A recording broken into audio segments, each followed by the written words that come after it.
Ketemu lagi dengan saya, Everensia Ngasuh. Keinginan untuk berkemih terjadi ketika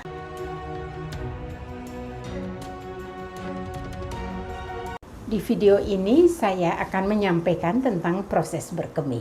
Berkemih atau BAK adalah proses pengosongan kandung kemih. Pada dasarnya kandung kemih secara progresif diisi oleh urin sampai tekanan dindingnya meningkat di atas nilai ambang batas. Bila saatnya ingin berkemih, maka refleks saraf yang disebut refleks berkemih akan menimbulkan atau menyebabkan keinginan untuk berkemih. Tekanan kandung kemih normalnya sangat kecil karena otot kandung kemih beradaptasi untuk mengembang sesuai dengan terisinya urin secara perlahan. Sensasi berkemih itu pertama kali dirasakan ketika kandung kemih terisi urin sebanyak 100 sampai 150 ml.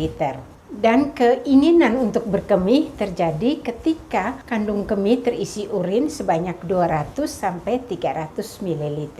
Proses berkemih dikontrol oleh sphincter uretra eksternal. Ya, dikontrol secara sadar atau voluntary dan dipersarafi oleh saraf yang berasal dari bagian sakral tulang belakang. Ketika ada keinginan untuk buang air kecil atau BAK, maka sphincter uretra eksternal akan menjadi rileks dan otot destruktor, yaitu otot yang ada di kandung kemih, berkontraksi dan mengeluarkan urin melalui uretra. Tekanan kandung kemih selama berkemih kira-kira sebesar 50 sampai 150 mm H2O.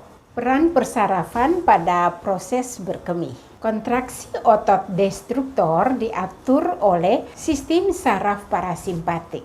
Sistem saraf simpatik tidak berperan dalam proses berkemih, tetapi mencegah semen untuk masuk ke kandung kemih pada saat ejakulasi. Jika saraf yang ke kandung kemih dan sphincter rusak, maka kontrol voluntary dan refleks hilang dan kandung kemih menjadi kepenuhan dengan urin.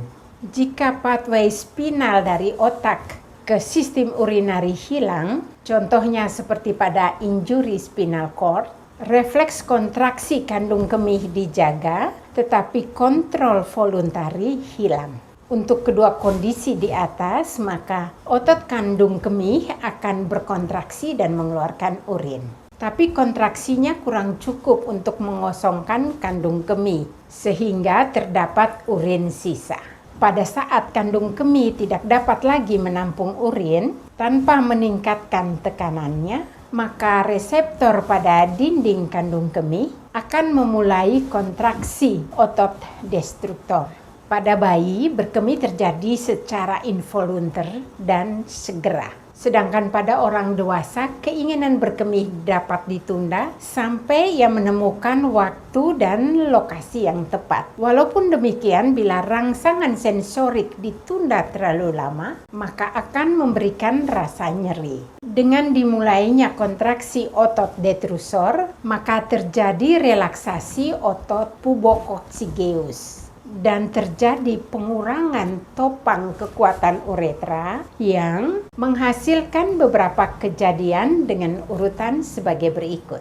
Membukanya meatus internus, perubahan sudut ureterovesikal, bagian atas uretra akan terisi urin, urin bertindak sebagai iritan pada dinding urin, otot detrusor berkontraksi dengan lebih kuat. Kemudian pengeluaran urin dimulai dengan meningkatnya tekanan intraabdominal atau kontraksi otot abdomen akan meningkatkan tekanan urin di dalam kandung kemih.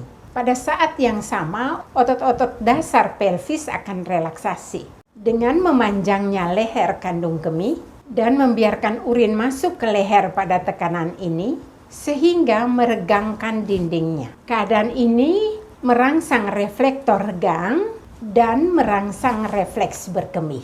Urin didorong ke uretra pada saat pembukaan sphincter uretra externus dan mulai berkemih sampai urin dikeluarkan semuanya. Biasanya tersisa 5-10 ml dalam kandung kemih.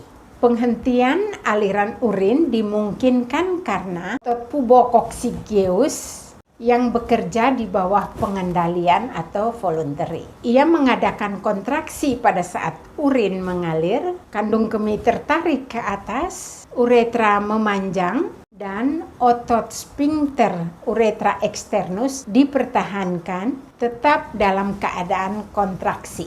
Apabila otot pubococcygeus mengadakan relaksasi lagi, maka siklus yang barusan kita bicarakan di atas itu akan mulai lagi. Demikian video ini saya sampaikan, semoga memberikan manfaat. Sampai ketemu pada video selanjutnya. Dah.